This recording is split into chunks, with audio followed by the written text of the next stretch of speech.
Hey guys, I wanted to say a quick message before we started today's episode. I'm sure some of you are aware about my recent family circumstances. I wanted to say a huge thank you to Ben and producer Dan and Bonsey for running the ship whilst I was gone, giving me much needed time with my family. I also wanted to say a huge thanks to you guys, the ICMAP family, for all the lovely comments and all the messages of support. I have read through them all and had a good cry, so thank you so much. That did really mean a lot. Seems to me like during life's darkest moments, it can really show the kind of the light that surrounds you. And this has been a really difficult time, but also you guys have made it much easier for me and for my family. So I want to say a huge thank you from the bottom of my heart. And yeah, that's enough about death. Let's talk about some murder. Warning. The following episode contains subject matter and scenes that some viewers may find upsetting, disturbing, or unnerving. Please note, viewer discretion is advised at all times. Sit back and enjoy.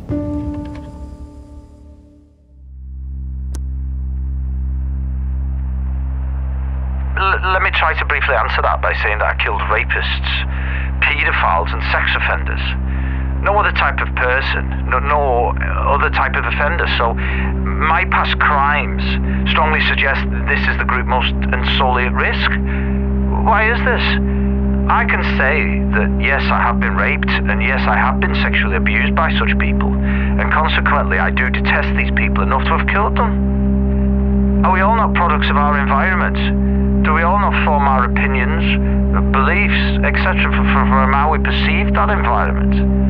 Wakefield prison authorities perceive me as a problem. Their solution to that problem to date has been an effect to bury me alive. The cage ultimately for them being my concrete coffin, but is that the final solution? The question I would ask of everyone at Wakefield is, why treat me the way they are?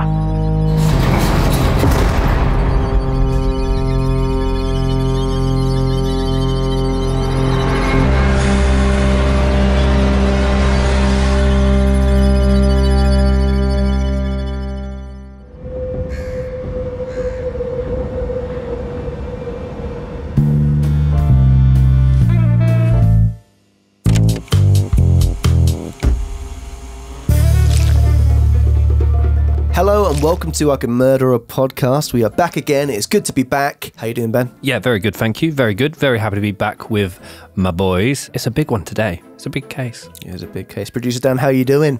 Buzzing. Absolutely buzzing. We back. I'm very happy with this Gully Garms item I'm wearing today. Thank you, Gully Garms, once again for dressing us to the series. I was loving it. I think it's my favourite thing I've got so far. But then I've just caught myself in the monitor and I'm getting a little bit Mrs. Doubtfire vibes. Happy with it. One of my favourite films as a kid. Still stand by, it's my favourite, but it says more about me than it does about Gully Garms. I do voices. Impression of a hot dog. All those things. All those things. Guys, it has finally happened though, hasn't it? What's that then? They said it couldn't be done. We've caught the bug. Raid Shadow Legends are sponsoring this week's episode. I guess we're YouTubers now. I think that's officially what it means. It means for something, and I'm guessing it means YouTubers. But we're very chuffed. Honoured. Yeah. To be raided in the shadows by some legends. So in case you didn't know, Raid Shadow Legends is the first game to take the console experience to the comfort of your own phone. So if you like killing and senseless violence, Raid Shadow Legends is the game for you. With countless champions and dungeons you can raid and tactics you can build over time, build your team to defeat your enemy. With hundreds of artifacts to equip and over 600 champions blessed with unique skills, you can build your team, develop your champions, and raid your way. So obviously me and Ben have been playing the game and we've already found our favourite champions. I've gone for Tatura Rhymehide, which the reason being, it looks like a friendly little cat, but it'll bite your face off. And I've gone for Kalia for non-specified reasons. So this month is Raid's 3-year anniversary and the celebrations are going to go off the chain. And while we're waiting for the anniversary, check this out. Raid's first ever champion skins. Oh, what a skin. Ed Game would be proud of that skin. So come on guys, don't be an idiot. Click the link in the description below and get the starter pack, which is worth up to $40 bucks. We're talking three champions at once. Mysa Tiger Soul, Romero, plus 10 Magic XP brews, 10 Force XP brews, and 10 Spirit brews. That's a dinner party I want to be invited to. This offer is only available for the next 30 days and only available to new players. So don't be afraid. Raid. And a big welcome to anyone that's come over from the Happy Hour podcast. We had the pleasure of going on their podcast the other day. It was a good laugh. Ben, how did you find it? I was intimidated. They're so good. They're so good. And you thrown into the mix, also so good. So solid crew in a way, wasn't it? Yeah, it was really fun, and thank you once again to the boys for having us on. It was an absolute privilege. Absolute privilege. Not going to put you on the spot, but which studio do you prefer, this studio or their studio? Well, theirs is very warm, intimate. Yeah. Sounds like mine. Then, of course, I would say this studio because... Vibey. It's definitely vibey. I love the lights. I love them, yeah. I mean, there's a few comments people saying they prefer the old way, but... I don't. I just simply don't. Anyway, this case is a big freaking case. I said a bit, because Dan doesn't know much about this case at all, do you, producer? No, I don't. No. And I said a line to him outside before we began, and he's like, oh, he thought I was being a bit, I don't know, a bit edgy or a bit of a weird thing for me to say, which got me excited to do the episode. Yeah, I think when, as you mentioned in an earlier episode in the series, we sit down before we do the series, we get our lists together, Tom picks 6, I picked 6, and this was the one out of the whole 12 that I didn't know that much about, but it's a very, very interesting case and very different compared to the ones we've covered so far. It's unique in a lot of different ways. So what was it about Robert Mordsley that piqued your interest? Our researcher Danielle said we should do it, and sometimes it's that as simple as that. Yeah. I said to Danielle, I was like, what would you like to be able to research? You do a lot for us. Pick a case, any case at all. And she picked this one, and I was like, I don't know much about that one. And then I read up about it, and I was like, yes, you can have that. We will cover that, because it is. I mean, some of the names, Ben, we've got written down here: the Brain Eater, Britain's most dangerous criminal; Hannibal the Cannibal, the Man in the Glass Box; the Wolfman of Wakefield; Jaws, Britain's longest serving prisoner, commonly known in prison as Spoons. Spoons and Blue. Spoons and Blue. So lots of names in there which evoke a lot of different images in one's brain. We often get asked the question as well, Ben, which I don't know if you're going to agree. I think you probably will agree with me on this. If you could be any killer, what killer would you be? And we usually say that's a horrible question to ask. In regards to the actual people that Mr. Maudsley would go on to kill, say they deserve it. Yeah, everything in doing the research for this episode, any documentary or video I watched about it, in the comments section, there was almost unanimous and universal praise for him, which is rare. Praise and sympathy. Yeah. A lot of people said they appreciate what he's done, etc., etc. Dan's face looks even more. Oh, yeah. I am very interested. Yes. There was one particular comment that I saw on one particular video that said, if this guy was an American, he would be a national treasure. Oh. But yeah, we are back in Blighty this week, aren't we, Ben? We are back indeed. So we spent the first portion of the series over in America and Canada. It's nice to come back to our roots. And a lot of people enjoy the British cases. So this is they like a bit of the apples and pears, don't they, Ben? They do indeed, yeah. I don't know where that person was from. You've heard the fire, dear. Actually won a pub quiz the other day, and Mrs. Doubtfire was one of the questions. Where was she from? Where was she from? Dan? Illinois. As in the character Mrs. Doubtfire? Yeah. Scotland. Oh, yeah. Oh, of course. The Guinness killed him. Hit by a truck. But yes, anyway, back to the case. I'm very excited to cover this one. So thank you, Danielle, for picking this one, because it is a very interesting one indeed. I think, just seeing the words, the Brain Eater, I was immediately like, ooh. Well, Spoons, I wanted to know more. Really? Yeah. Oh. Spoons. Damn. What's all this about? I think the really intriguing thing about this particular case is he's one of the few people to go into prison a murderer and then become a serial killer. The dynamics are a little bit wavy. Before we jump into the case, guys, a massive thank you as always for everyone that's been following us on Instagram, Twitter, Facebook. We really appreciate all the love. We are going to be doing the episode vote this week for case 10. Case number 10. Make sure you're following us on @CouldMurderAPod. The Instagram vote will be up at some point this week, so we're really excited to see what you guys want us to cover. I'm still in my head. There's 2 cases. You said that every time. Yeah. Those 2 cases, and they've never been picked. They've never been picked. Don't get the lottery numbers from Ben. Same 2 every time. You need 6 or whatever it is. So Robert John Maudsley was born on the 26th of June, 1953, which was a Friday. Thanks, Ben. In Speck, Liverpool. So Speck is a small suburb south of the city of Liverpool, and it's notable for the fact that half of the Beatles lived there: George Harrison and Paul McCartney. You love this stuff. Little Ben Titbits. Yeah. Little Ben Tits. It was... It was also for a time the home to the British television personality Les Dennis. So Robert was one of 12 children born to George and Jean Maudsley. His father George was a coalman, meaning that he delivered coal to people's homes, and his mother Jean stayed at home to raise their children. Why that took you?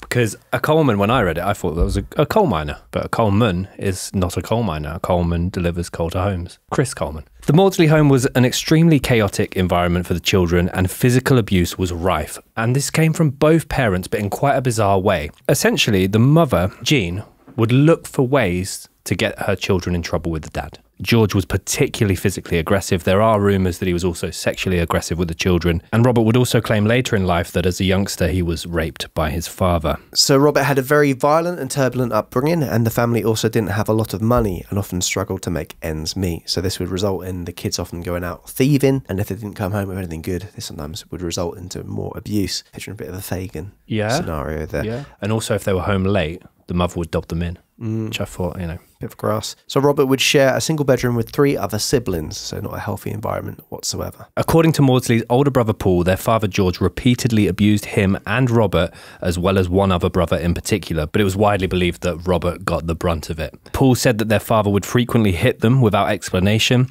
and sometimes even struck them with objects like his belt, a metal pipe, and even a walking stick. Paul also said that when he and Robert weren't being beaten, both of their parents ignored the boys, which made for a very uncomfortable home environment in which the children felt unwanted and unloved. We've often discussed that, haven't we, in terms of not having a safe space and coming home, grow up in an environment where you constantly feel a threat. You're kind of in that situation, they're just wishing and hoping they get ignored by their parents rather than abused. It's just a completely... Yeah, and it's a weird dynamic as well because they completely ignored them. So they're also just feeling abandoned but abused at the same time. It's a horrible idea. Feeling alone in a room in a house that has 14 people in is it's baffling. Shortly before Robert turned 1, he and 2 of his brothers, Paul and Kevin, as well as one of his sisters, Brenda, were removed from the family home by child services and placed into a Catholic orphanage in Liverpool called Nazareth House. This was put down to the fact that the parents could not cope.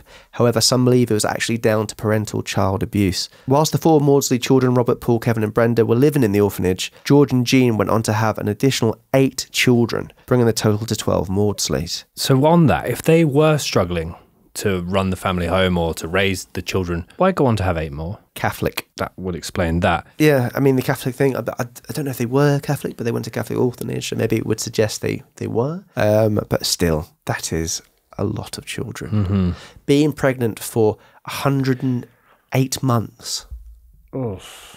Wow. But the nice thing here was the orphanage was actually a nice place to be. Yeah, for the time you're expecting not a nice environment at all, but pleasantly surprised. So when placed into Nazareth House, the 4 Maudsley children formed close relationships with one another, as well as the nuns who run the home. This was essentially their first experience of a stable and healthy kind of environment. They weren't ignored, they weren't abused, and the Maudsley children were in fact said to have been extremely obedient, well-behaved and polite children. Again, despite a rough upbringing, they've still got good manners, they're still behaving, they're not acting out at this stage. I had the same worries as you when they moved up there. Often in these cases, you go from one place you think, into even worse place, and you worry. But this was actually quite a nice part of Mordsley's life. Probably, I would go on to say, not a spoiler, but probably one of the happier times in his life.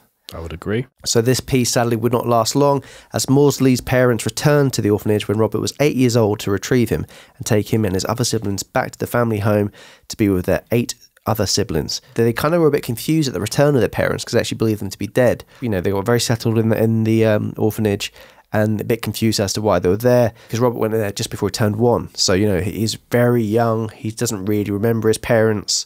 And then they've come along hearing that they might be adopted, and they kind of swoop in and basically, convince the orphanage that they're, on the right track now, they can look after them. So sadly, this respite for Robert was not long-lived. When back in the family home, Robert was subjected to routine beatings from both his mother and his father, with his mother Jean often being the one to incite and encourage George to beat the children for very, very minor things, such as arriving home late from school, getting their clothes dirty, or making a mess in the house. It wouldn't just be a little telling off and a slap on the wrist. It would be severe beatings for being only moments late returning home. His mother would often, in fact, look for excuses and reasons to get the father to beat the children, which is just, terrifying behaviour. So a couple of years went by and Robert was again removed from the family house, this time by social services who suspected child abuse, and as a result removed Robert entirely from his parents' care. It's important to know that only Robert was removed and only Robert was placed into foster care. So you could perhaps argue that he was the problem child and this was a decision influenced by the parents, or you could argue that Robert was the child that was picked on the most and received the worst levels of abuse, with the latter being the most likely. Quite a powerful quote from Maudsley looking back on his childhood. All I remember of my childhood is the beatings. Once I was locked in a room for 6 months and my father only opened the door to come in and beat me. He did this 4 or 6 times a day. He used to hit me with sticks or rods, and once he even bust a .22 air rifle over my back. During this time that he was locked in this room, that it's alleged that the sexual abuse also took part from the father. So I don't read many books. Oh. That surprises you, right? The Magic Key? But there's one book I read many years ago. I've talked about it on Patreon before, but it's called A Child Called It by a guy called Dave Peltzer. It's about his own life experience. It's a harrowing read. A film has never made me feel the way that this book made me feel. I was captivated. But there's a particular scene where he's in and out of different foster homes. He's being routinely abused by the mother at home, but he knows who she is, and she comes back to take him from a very happy environment. And the paragraph in which she comes back to take him back, that it stuck with me for a while. But his childhood reminds me, it's just the mother in this case, but his childhood just reminds me almost identically of Robert Maudsley's childhood. It's absolutely hideous. But yeah, A Child Called It, Dave Peltzer. 2 thumbs up. 2 thumbs up. As a teenager during the late 1960s, after struggling to find a consistent placement through multiple foster homes, Robert made the decision to flee to London. And at this time, his father George told the rest of the siblings that Robert had died. Yeah, so it's odd because they grew up thinking they were dead, and then he's gone on to explain or lie to them, saying that he had passed away as well. So yeah, it's a very turbulent, horrible time. Obviously, from the names we've given the case at the very beginning, it's obviously not going to be the case. But before we jump into the timeline, we want to say a big thank you to our sponsors, Dead Happy. So Dead Happy is life insurance without the bullshit. No stupid questions. Life is too short for that shit. No. No medicals. Ain't got time for that. No paperwork. What's paperwork? No sales calls. Ring ring, fuck off. No free gifts. Well, with our code, Ben, you get free months, so in a way, it is a gift, isn't it? And no IFAs or brokers. Dead Happy have killed off the middlemen. So Dead Happy are also very flexible as a Ben Carter on a Friday night after a couple of Bacardi breeders. That's absolutely right. They even have pay-as-you-go life insurance. Dead Happy is priced based on who you are right now rather than who you are in 20 years, so you know you're going to get the best price possible. And Ben, I don't know the kind of person you're going to be in 20 years if you keep drinking those Bacardi breeders. Seriously, we've actually brought you here. We're not actually filming, these cameras aren't rolling. We're here to talk to you about your problem. The problem is you haven't got life insurance, so head over to deadhappy.com and use our code MURDER to get 3 months free. Die responsibly, not a dummy. Please. It's a breezer to sign up. So now we are going to go into the timeline for Robert Maudsley. So in the 1960s, as we mentioned, Maudsley would go to London in hope to find a better life, but sadly that would not be the case. So as a teenager, Maudsley would go on to find work as a sex worker to support his drug habit. He would offer his services to men that he would approach in bars, and at one stage, whilst working as a sex worker, he was sexually assaulted. There's not too much information about this assault, but it's alleged to have set off a lot of memories from his father and the horrific treatment that he suffered. So this would lead him to spiral and then go on to attempt suicide several times after this. And I imagine that is a decision that people don't make lightly when they get involved in the world of sex work, especially in this situation that he was in, and he was a teenager. I imagine that in this scenario, he was kind of forced to make that decision. He was going for the more conventional kind of employment, but he was living on the street, so he wasn't able to get a job. So I think it definitely was a case of, he had to do something to make money and, something to feed him and his drug habit, and it led him to sex work. And that probably further pushes the narrative that he was abused, because he's still a teenager at this time, but sexually abused from a very young age by his family. Sex was a very transactory kind of procedure. It wasn't out of love.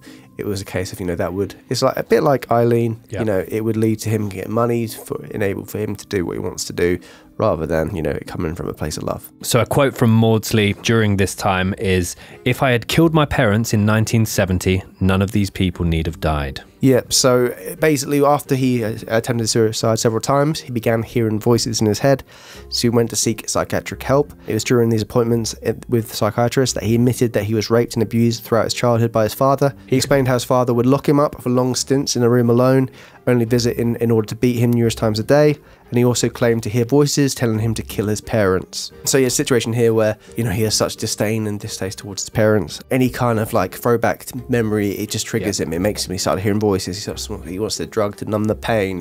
He's trying to escape this, but it seems to be getting thrown back in his face. So during his time as a sex worker, Maudsley was fighting a lot of inner demons as well as an expensive drug habit. He had built up a lot of resentment towards his parents for the abuse he and his siblings suffered at their hands, and he also blamed them for the position that he was now in. So he blamed them for the fact that he was living off the streets, he blamed them the fact that he had a fairly expensive drug habit, and he blamed them for the fact that he was immersed in the world of sex work. Robert was depressed, angry, and potentially unstable at this time. He returned to the streets and back into the cycle of sex work and drugs after failing to receive the psychiatric care that he so desperately needed. During this time, he met a man called John Farrell, which is a massive kind of pivotal moment of this case. Farrell was a labourer and told Maudsley that he was recently divorced and was seeking some company, but he wasn't prepared to pay, and he was after a casual relationship. Farrell was an older and richer man, and Maudsley perhaps saw a way out from his lifestyle or even safety with Farrell, potentially even just an opportunity to get a roof over his head,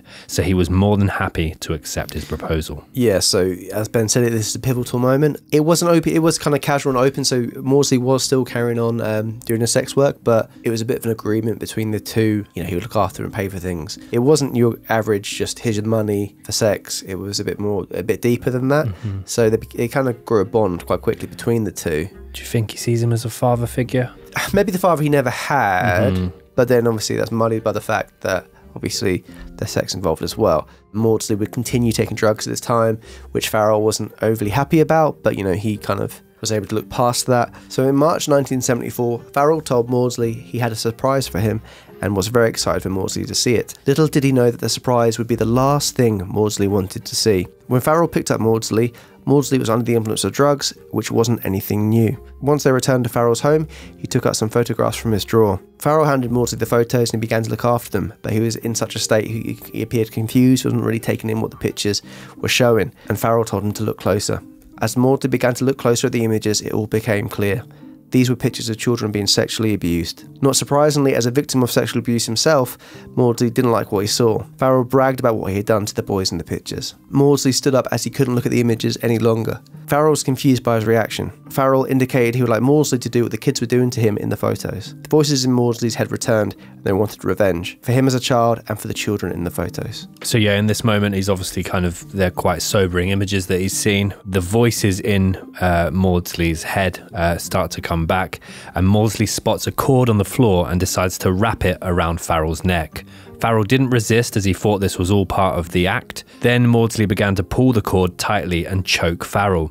He pulled out a pocket knife and stabbed him over and over, but this wasn't enough. He then found a hammer and smashed him over the head until his skull was in pieces and Farrell was dead. So this was a kind of a fit of rage. Maudsley kind of saw red. As I said at the beginning of this episode, this guy's essentially gone, let's spice up this relationship by showing me sexually abused children to your photo. And Maudsley going, obviously that's triggered him. Because they've been together for about 6 months at this point. It was kind of a semi-serious relationship. He had built trust. This is a person, they were fond of one another. He trusted him. And then someone in a position of trust and, power, because he was, the older gentleman, he's abused that power and he's basically let him down and betrayed him in the worst way possible. So Maudsley has now killed Farrell. And I think he takes time to compose himself, sober up, kind of realise what he's done. He still feels justified in the attack based on what Farrell had showed him, but Maudsley quickly decides that he deserves to be punished for his actions and that going to the police was the right thing to do. Perhaps he even felt that they may understand his actions. The research that we've done, he was still seeking help at this point. He felt like if he admitted what he'd done, then he could be treated or looked after and the voices would go away. So Maudsley would surrender himself to the Wood Green police, saying that he needed psychiatric care. So this was obviously the late 70s. The best levels of psychiatric care were perhaps not available to Maudsley. Yeah, he's been in there before. He's told them he can hear voices.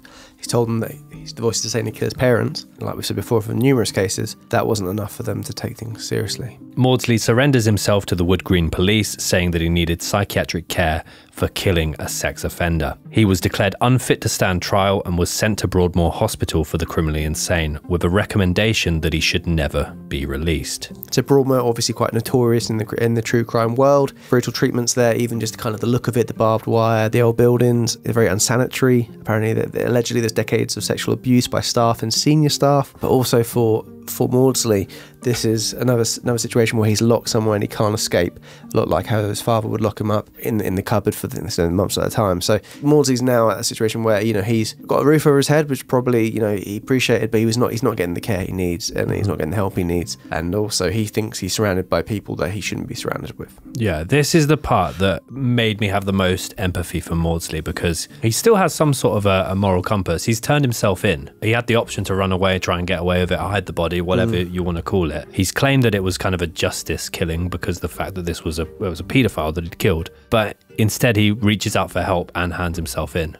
I don't think we've covered a case where that's happened before. But then would you say, because obviously he's looking for psychiatric care, Broadmoor, it was a very violent attack. The police, he did tell the police exactly what he'd done. They turned up, they saw the body, they saw exactly what he told them, and they would have seen the pictures as well. So they would have seen it, you know, his story would add up completely because he told them the complete truth. I don't think he's telling them that expecting to get a life sentence at Broadmoor. No.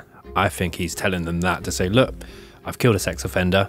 I do need help, but it was a sex offender. I've taken someone off the street that, yeah. One less person for you to... That's it. As I said before, that's a lot of the comments on YouTube, on other documentaries about it, kind of saying was he's done a favour to the society by taking off people like that off the streets. But yeah, it's a very conflicting kind of situation, and yeah. February 26th, 1977, during his time at Broadmoor, Maudsley met David Cheeseman, another inmate who had been at Broadmoor for over 10 years. And whilst serving at Broadmoor, Maudsley also met David Francis, who was there for child sex offences. Unfortunately for Francis, the voices in Maudsley's head weren't quite finished. So basically he struck up a friendship with David Cheeseman, and the rumours are that they both felt that they were in Broadmoor and they shouldn't be in Broadmoor. They should be in an actual state prison. The rumours of abuse and what they would have to go through, late 70s again in Broadmoor, was you know, you'd rather be in a prison than that environment. According to reports, Maudsley and Cheeseman had been allowed out of their locked single rooms for a game of football. David Francis was also taking part in the football match. Maudsley had been at Broadmoor for 3 years at this point and knew exactly where he wanted to seek revenge on Francis.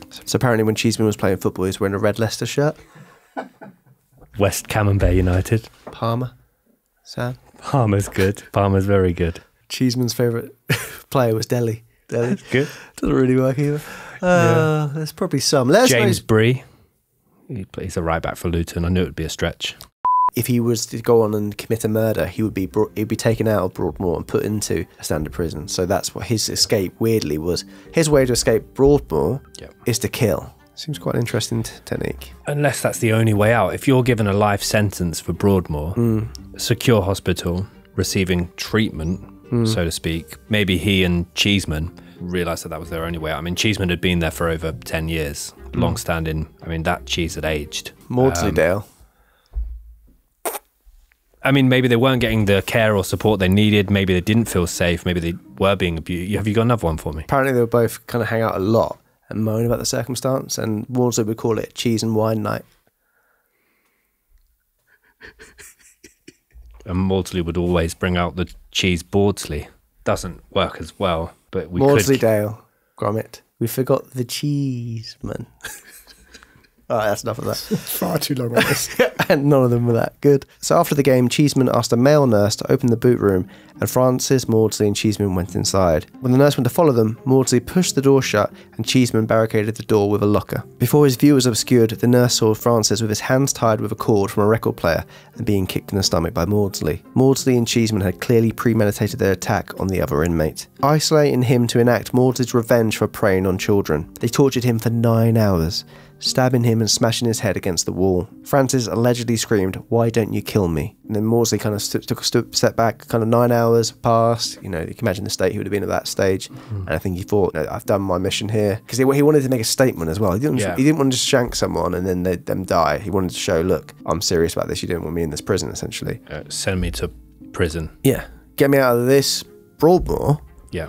Put me in prison. Put me in Nick. So then they strangled him to death after that. And after he murdered David Francis, he held up his body up to the prison staff who had been bargaining for the hostage's life. A guard said that Mordsley fractured the man's skull like an egg. He was found with a spoon hanging out of his fractured skull, leading to claims that Mordsley ate part of his brain with a spoon, something that has since become a legend, giving Mordsley the nickname Spoons, or the Brain Eater. So, but with that, it's kind of been speculated whether or not he did actually eat it or not. I think they just kind of ripped spooned a chunk out of the brain out rather than ate it. Reports from the guards at the prison claim that although there was significant amount of terror and bloodshed whilst they attempted to gain access to the room, the part about the brain matter being eaten was false.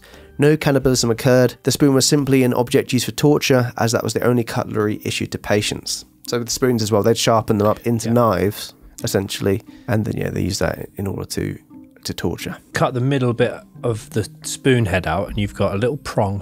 How you cutting the head out? Bang it against the wall. People can hear that, aren't they? The spoon in afterwards. Carter, can you knock it off? I'm trying. This is the interesting part, because when he's reached out for help and taken his first victim, he's deemed not fit for trial and sent straight to Broadmoor. He's now in a secure unit, took someone for hostage, tortured them for 9 hours. At this trial, he's deemed to have been found competent to stand trial. Bizarre. So he does stand trial this time and was convicted of manslaughter. As a result, Maudsley and Cheeseman got exactly what they wanted. They were removed from Broadmoor and sent to Wakefield Prison. Your old stomping ground? Well, I was about 7 miles north of Wakefield Prison. Stomping ground. Just to be... The Monster Mansion. Yes. So basically the lesson here is, if you want to get your way, bash the fucking shit out of someone's brain, eh, Dan? If you want to get your way, try your best at anything you want to do. But you have to ask what kind of message that sends out to the other people at Broadmoor.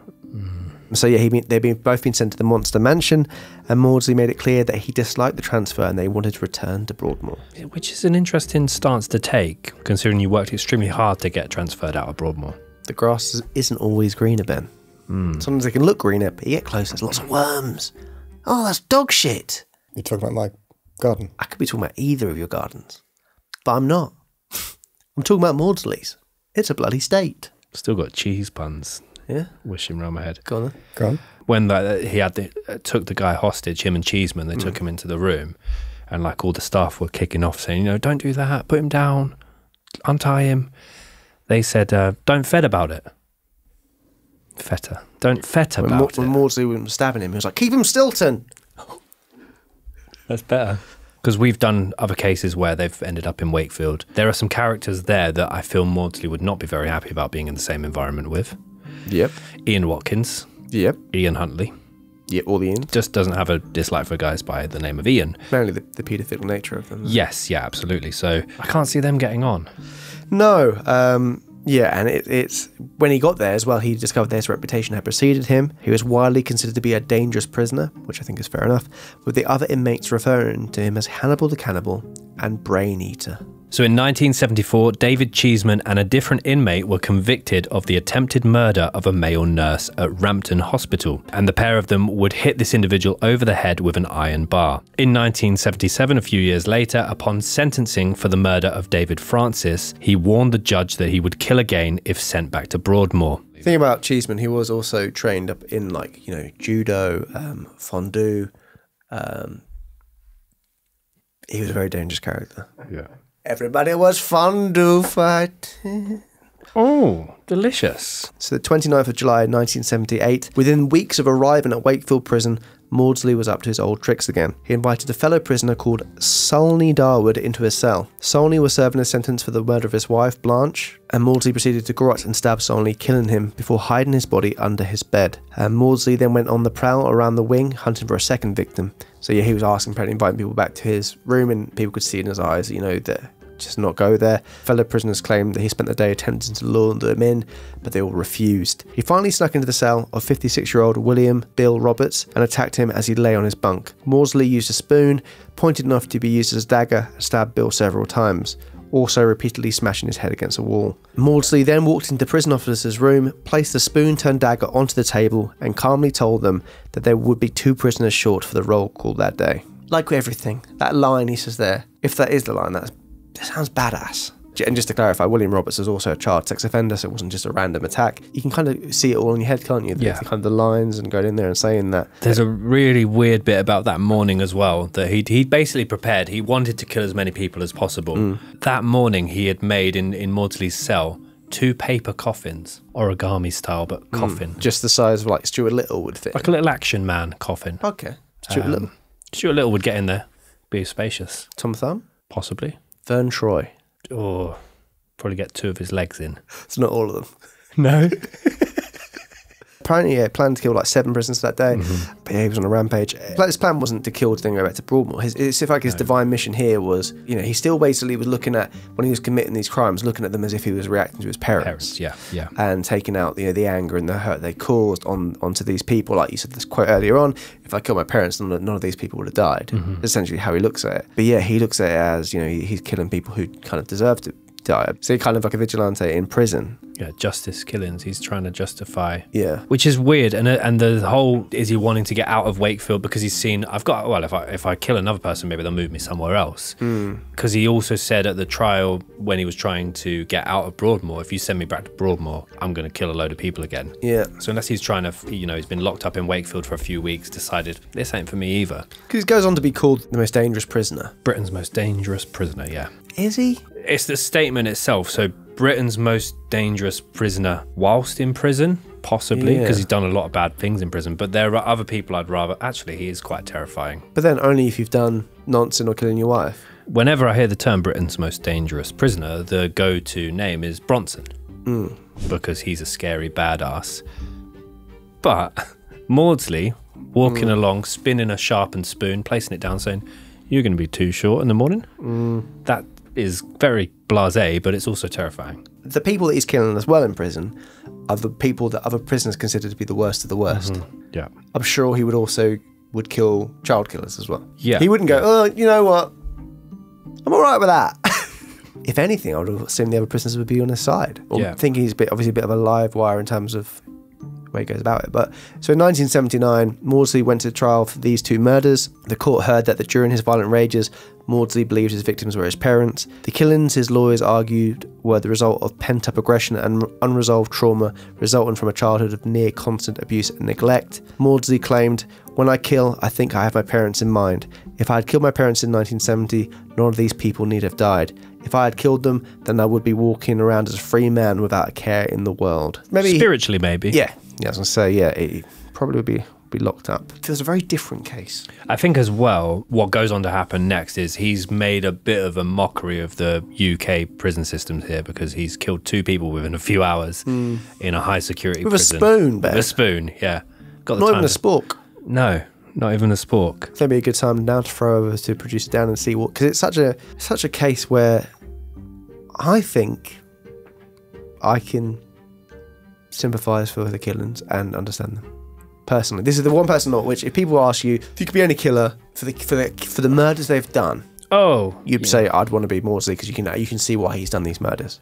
Yeah, and there are those other like revenge cases where someone abuses, like that Gary Blanche.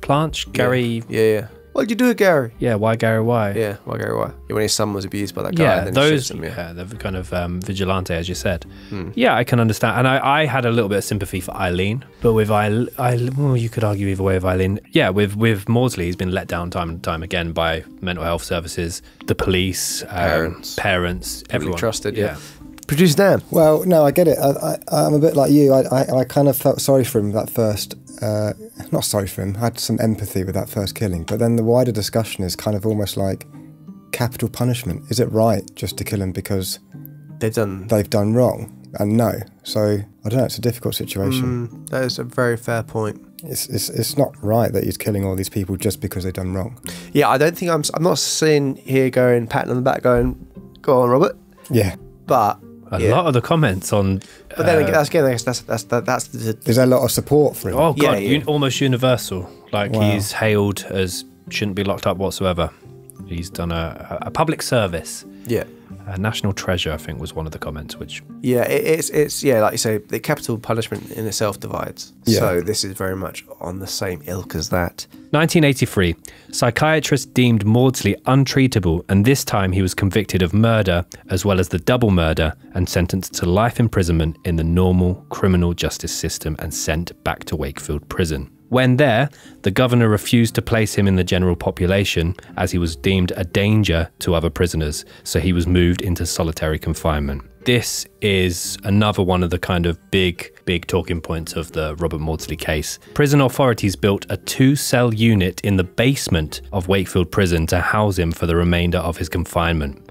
As he is one of the few prisoners to receive a whole life tariff, this essentially meant solitary confinement for the rest of his life. Yes, so this has gone on to apparently inspire, in Hannibal Lecter, the film Manhunter, where they're in the glass cages, and this has kind of gone into legend, and there's not really a clear picture of the actual cell itself. No. But that's why I think people have kind of formulated ideas in their head of actually what it looks like. Again, in my head, it's just keep it in a normal cell, just keep them like in a different section, because nowadays specifically, people that abused kids or women tend to be kept in confinement themselves, don't they, away from other prisoners, because they are looked at as being the worst of the worst, and people will seek a revenge on them. How as well is glass safer than iron? Safer for the guards, I guess, because you can't grab them. Okay. Or jab at them with a spoon. I want my shreddies! I want my shreddies. Yeah, keeps hunger locked up till lunch. Not Maudsley. I'm alright.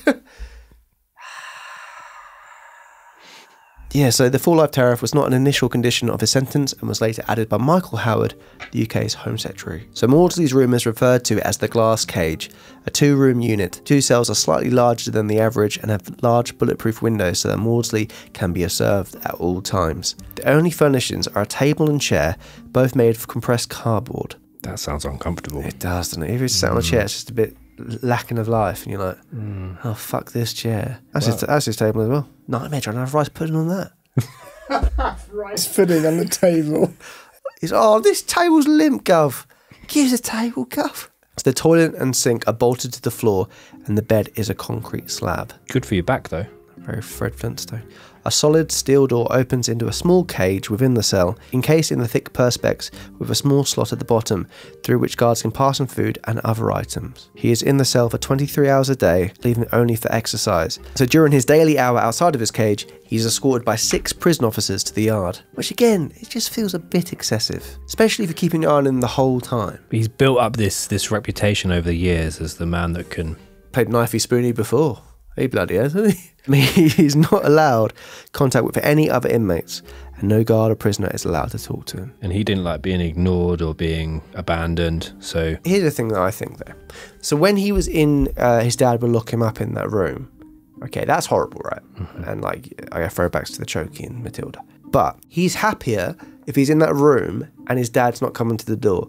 It's when his dad comes to the door, he knows he's going to get beaten, he knows he could be sexually abused. Possibly could have found some inner peace and sitting there in the darkness and being away from people. I'm thinking, and him being in solitary by himself, away from the people that, make his head start, hearing the voices, seeing red, wanting to seek revenge. Is it a better place for him to get more stable and kind of rehabilitate in that way? I think how much of that time, going back to the locking in the room by the dad, how much of that time has he spent petrified about the next time that door opens and the waiting, apprehension of that? True, that's very true. But then I guess with this, he knows that no one's coming to that door that's going to do him harm. I don't know. Maybe is it essentially a safe space for? It's those formative years when all of this abuse has happened that kind of makes up who you are for the rest of your life. Yeah. So maybe he isn't able to shake that off. But I think also there's a documentary I watched about solitary confinement and the long-term effects of that. Even if you go past 6 months solitary, I mean, this guy's done 44 years now, something like that. Solitary, 23 hours a day. The way that mentally breaks you down. No, definitely. It's no life, is it? Obviously. It's definitely no life. I just don't know whether or not we'll go on to go about this, that he's got the bare essentials in there. Yeah, he's got the bare essentials. He hasn't got books. He hasn't got music. We'll go on to more detail about him wanting these things. Yeah. So all he's got are his thoughts, and a day in Maudsley's brain probably is going to be quite harrowing within itself. So during the 1990s, Maudsley spent some time at HMP Isle of Wight, Parkhurst Barracks, which was known as one of the toughest jails in the British Isles. Here, he met Dr. Bob Johnson, who, after 3 years of interviews and counselling, believed that he was making great progress with Maudsley and was 3/4 of the way through removing the aggression and latent violence that made Maudsley such a danger. There's some really interesting audio of this. I mean, there's the famous pictures of Maudsley sat in his cell, but I can never find any kind of footage or anything like that. But the audio is really interesting. And this psychiatrist reminds me of me a little bit, because he doesn't let Maudsley finish his sentences and keeps talking over him, and it really annoyed me. So sorry about that, Tom. Hey, don't worry about it. Okay. We'll pop some audio up for you now. How would you describe the progress that you're making? The progress of today, I think you've come more into the room with me, even though we're at a distance. Right. I'm able to talk about things, a lot more things today than I was able to, say, 6 or 9 months ago. You see the thing, Bob, I know in the past when I've tried to sort of face these things. What's the thing? You know, I'm just capable of doing anything, Bob, as the adult here. Exactly. And that's what I've got to be cautious of, you know. Absolutely right. You're keeping the speed on these things, right? All I'm doing is saying this is where we're going to move in due course. I think what I've been doing, I'm effectively putting in pieces. Right. But I have to make sure the pieces fit. Well, they will eventually. That's right. Yes, you do. You have to piece them together. Yeah. And I think that's come on fairly well. I do. I think you're doing brilliant. I mean, you know. Without warning, the treatment was cut off and Maudsley was moved back to Wakefield. A quote from Paul, who is Maudsley's brother, about the removal of Maudsley from Dr. Johnson's psychiatric care. As far as I can tell, the prison authorities are trying to break him. Every time they see him make a little progress, they throw a spanner in the works. He spent a time in Wood Hill Prison, and there he was getting on well with the staff, even playing chess with them. He had access to books and music and television. Now they have put him back in the cage at Wakefield. His troubles started because he got locked up as a kid. All they do when they put him back in there is bring all that trauma back to him. Yeah, I read as well that he has an incredibly high IQ. Yeah. And was always pushing to play board games and chess with various guards, wanted to listen to classical music. And when you hear him speaking, he is able to articulate quite well. But you could argue the reason the authorities are trying to break, according to his brother, trying to break him, could be, again, that from their view, he's made a mockery by killing people under their watch very quickly, and that made national headlines as well, that he was able to do that under their care. I think this again will be one that divides opinion in terms of, you know, what they feel. If they feel like he should be able to be given these things and given this little slight relief and places to escape, in terms of, you know, reading a book and being escaped and lost in a book. Yeah, it's such an interesting case. So many elements to it. But yeah, that's enough from the timeline. But we're going to throw now to Dr. Das for a bit more of a psychological evaluation on Robert Maudsley.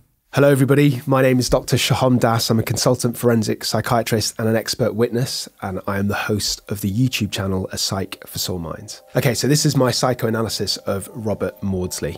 To me, the most interesting aspect of Maudsley is his childhood. I'm going to dissect bits of that, and I'm going to explain how, in my opinion, it relates to his actions and specifically his victims. We know that Maudsley was one of 12 children, and he spent his early years in a Catholic orphanage. Then he was retrieved by his parents at the age of 8. Then he was physically abused by them. Then he was removed and taken into social care. And later he was raped as a child. And after all that, in his adolescence, he started working as a sex worker in London, and he used this to get money to fund his drug habit. In terms of his mental health, he had several suicide attempts, and he actually saw doctors and he reported hearing voices to kill his parents. And he was actually in Broadmoor Hospital for a short period of time, which I think is really interesting, and I'll come back to that. So why am I telling you all of this about his childhood? In my professional opinion, I think that this all indicates that Maudsley had this really twisted sense of morality as opposed to having a mental illness. So one red herring, I think, is him hearing voices. From the evidence I've seen, His hearing voices are related to trauma, so it's related to his experiences of his bad parenting, and it's not related to a mental illness. So for example, you can hear voices in psychosis. Psychosis, like schizophrenia, is where you step out of reality, hearing voices, paranoid delusions. But with that kind of illness, you have this lack of functioning and you have negative symptoms like isolation, withdrawal, and there's no evidence that Maudsley had that. As I said, he was rejected by his parents, then he was accepted, then he was abused, then he was rejected again, and then he was sexually abused. So this barrage of traumas, I think, would have led to a monumental confusion of his identity, because he's got such mixed messages, inconsistent messages from his parents and from other caregivers about emotional support and about love. And then on top of that, I think he viewed himself as being the dregs of society. So I think this all, in combination, left him with a colossal inferiority complex and made him think himself worthless. I think all of that is relevant because I think that he picked his victims in relation to this. So we know that 3 of them were known child molesters and 1 of them was a wife murderer. And I think he selected his victims because in his mind, he could take the moral high ground. So these were people that were lesser than him. He felt he had a right to punish them because they were more worthless than him.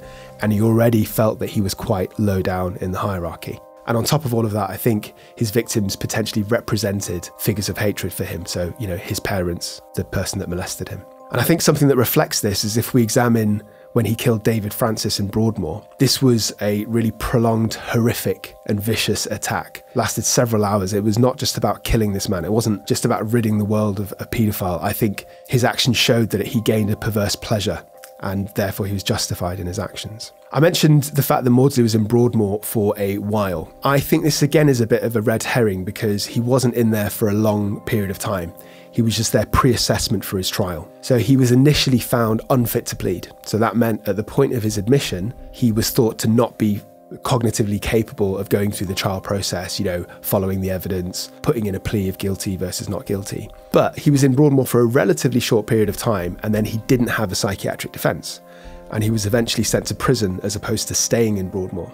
So that means that the conclusion after his assessment in Broadmoor was that he wasn't mentally ill. To me, this is a bit confusing about why was he thought to be ill enough to go there in the first place, but not kept there at his trial. There's a couple of possibilities. One could be that he improved in his mental health in that short time period, which is feasible, for example, if he was taking certain medications. Or it could be that his killing somebody in Broadmoor was so high profile and so controversial that it was felt that he shouldn't be given what could be perceived as an easy option. So he had to be sent to prison rather than hospital. Another interesting question, I think, is why do people like Maudsley, who are victims of physical abuse, become violent in later life? So obviously I'm not talking about everybody, but a significant proportion. And there's lots of different mechanisms. One is that they tend to model what they see.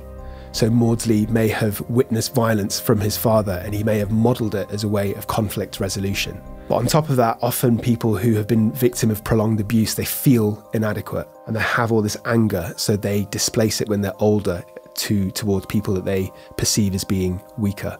So what I'm saying is they have this feeling of helplessness and powerlessness as a child, and they overcompensate by violence when they're adults. One other thing that I wanted to touch upon was how is it possible for him to have carried out this prolonged assault in Broadmoor? So I've worked at Broadmoor in the past, and just very quickly I would highlight that Broadmoor is a hospital, so there's a misconception that it's a form of prison, but it's not. Even though it's high secure and there are, you know, gates, locked doors, fences, etc. The whole ethos of being in Broadmoor is for rehabilitation and treatment.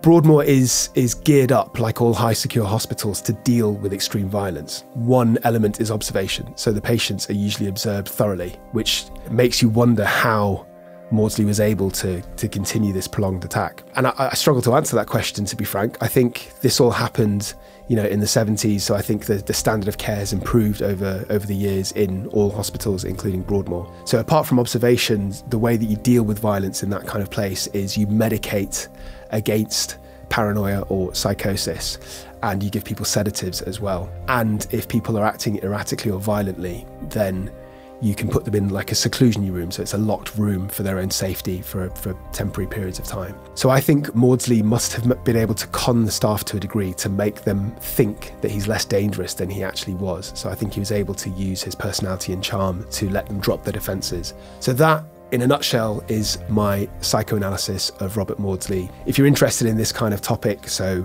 true crime with a twist of psychiatry, then you've definitely got to go and check out my channel. It's called A Psych for Sore Minds.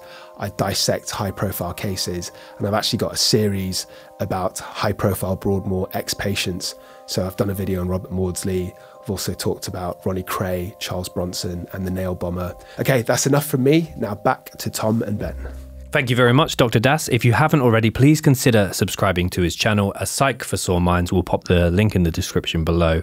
He's got loads of other content regarding Broadmoor, Putin. Yeah, a wide range of cases on there, which he really goes in depth on. So we recommend you go over there. The link's in the description below. Give it a click and give him a sub.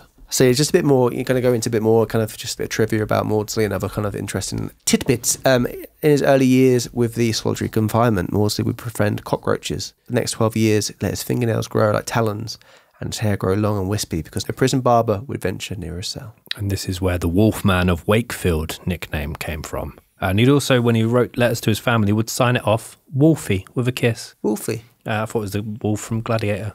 Oh. Wolfie. You know, he made do with cockroaches, but the one thing he really wanted, Ben, was a budgie. And in the year 2000, he wrote in a series of letters to the Times his request that he asked for, which one of them was, why can't I have a budgie instead of the flies and cockroaches and spiders I currently have? I promise to love it and not eat it.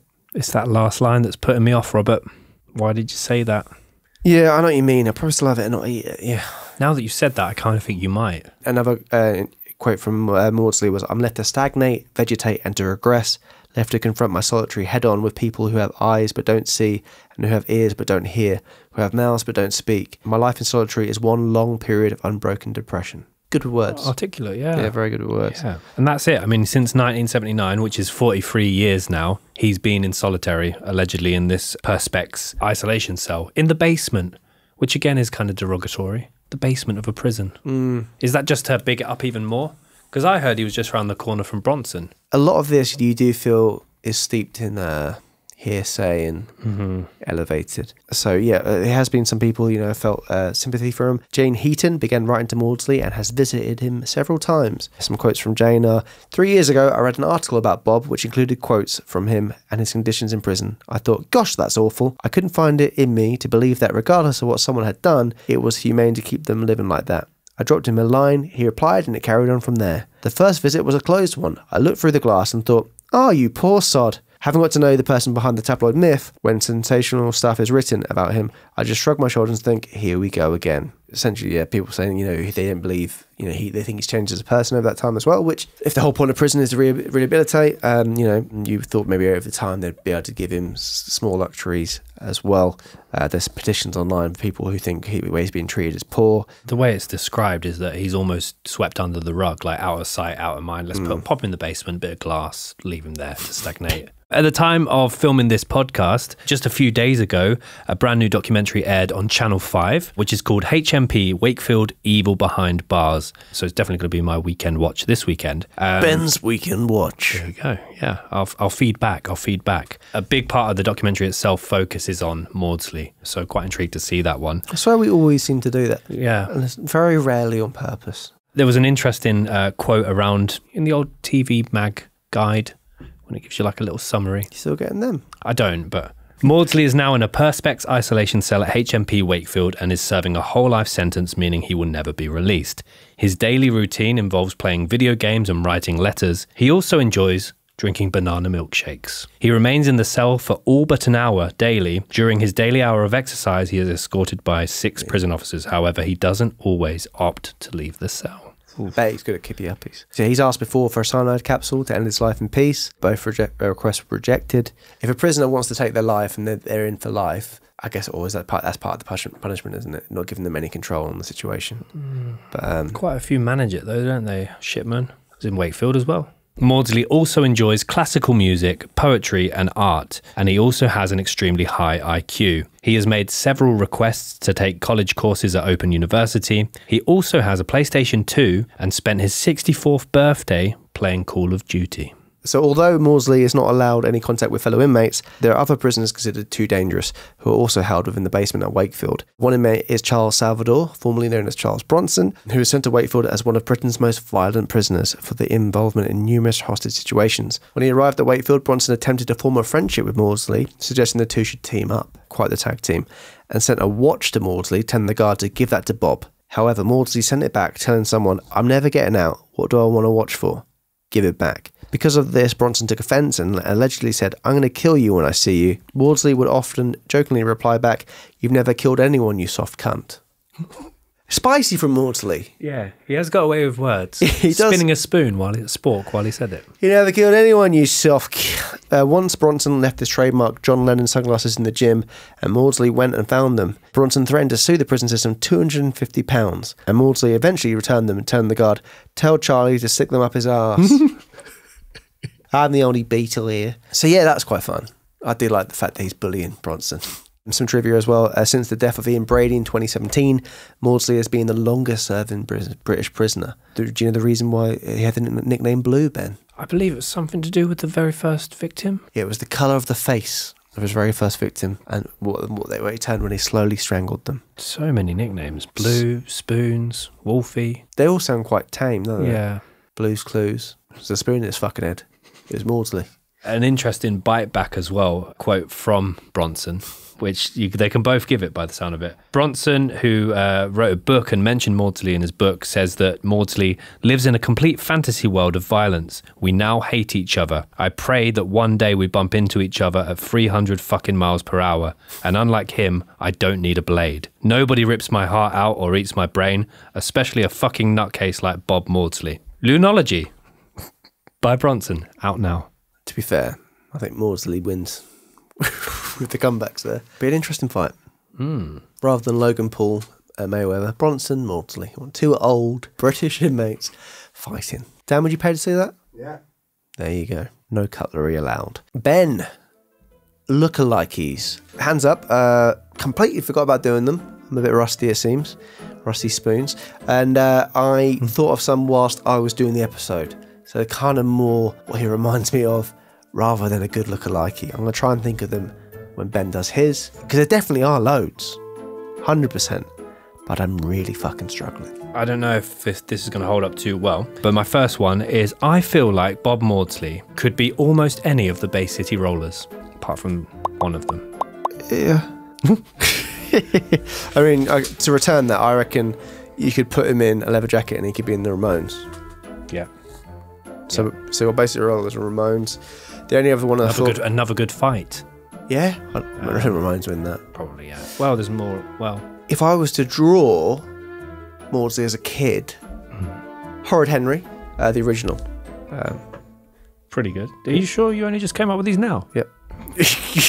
What do you mean? Because that's great. The original, they're not the not the modern day one. Ben, but obviously your real one. What is that? My Bay City Rollers one was kind of my stronger one. Based on two cases we've covered before, hear me out on this one. Jeremy Bamber has a child with Eileen Wuornos, and it's a boy, and you get Robert Maudsley. I mean, I do like it. That's quite good. I do like it. I don't often let you have the kind of weird ones, but I do actually think that's, and probably because I've come here unprepared. I think the Bamber one, there's definitely something about him. Yeah, and they're both in Wakefield together. But there you go. That is the case of Robert Maudsley, the Brain Eater. Is that the spiciest one? We were spoiled for choice with titles this week, guys. So probably the Brain Eater. Probably the Brain Eater. The Man in the Glass Box. That's a bit. Spoons. Blue. Banana shakes. Let us know what your thoughts are about Maudsley, and there's a lot of different things to. Unless it was just the top-rated comments, and I just saw 5 or 6 on each video I watched. There's a lot of likes on the ones I saw. Loads of love for him. Universal acclaim is the term that comes to mind. Very different case. Very different case. I came into this one not knowing very much at all, but it's got so many layers. And guys, if you just can't get enough of this main channel content, although obviously you've seen exactly what we do on Patreon, because that's been the kind of stopgap whilst I was away. That's the kind of content we do over on Patreon. We do weekly episodes, minisodes over there. You pick a case, it gets put in a poll, then everyone votes for it. The smaller cases, a bit more niche cases, a bit more light-hearted with some of the cases as well. So why not go over there? It only works out about £1 a week. And yes, over 60 episodes over there now. And by becoming a Patreon backer, you also unlock a lovely little discount for our online store. If you want to get yourself a sweater, t-shirt, candle, tote bag, mug, hat, sticker, badge, think I've done it all. We also have bundles. Then why not head over to ICMAP.store for all your goodies. And if you want to get to know us a little bit better, why not follow us on Instagram, Twitter, @CouldMurderAPod. We post daily over there. And Facebook, a lot going on over there, bubbling away. A great community over there. Can't be said enough. People over there, they're having a laugh, they're having a giggle. They're talking about true crime. If that's a bit of you, why not go over there? Simple. There you go. So how do they do that, Tom? Just search it on Facebook. Yeah. Hit follow. Big thank you to Dr. Das for his thoughts on this week's case. Big thank you to the Gully Gums for dressing us. Ben, New York forever. Forever, baby. New York Knicks. Doubtfire. And a big thank you to Dead Happy for sponsoring this week's episode. Go over there, use our code, and get 3 months for free. I'm buying a house currently, need life insurance. Mm-hmm. Dead happy to go over there. And thank you all for your continued support. Thank you so much for your patience. We're happy to be back. We've got a massive case coming up next week. Then we have the audience vote, so get over to Instagram and cast your vote there. We've got 3 more big cases after that. I think I've counted the numbers correctly. 5. Who knows? I'm not an abacus. And on that note, like we always say, we say this all the time. Keep doing what you're doing. Unless, well, sharpening spoons is blue. Unless it's eating rice pudding on a cardboard table. That's all right. Palling up with Cheeseman. Pissing off Bronson. Anyway, till next time, guys. Bye-bye. 1, 2, 3, 4, 5. Once I caught a fish alive. 6, 7, 8, 9, 10. What did you do to the fish? Then I fucked. Ooh, damn. Damn, Daniel. Back at it again with this.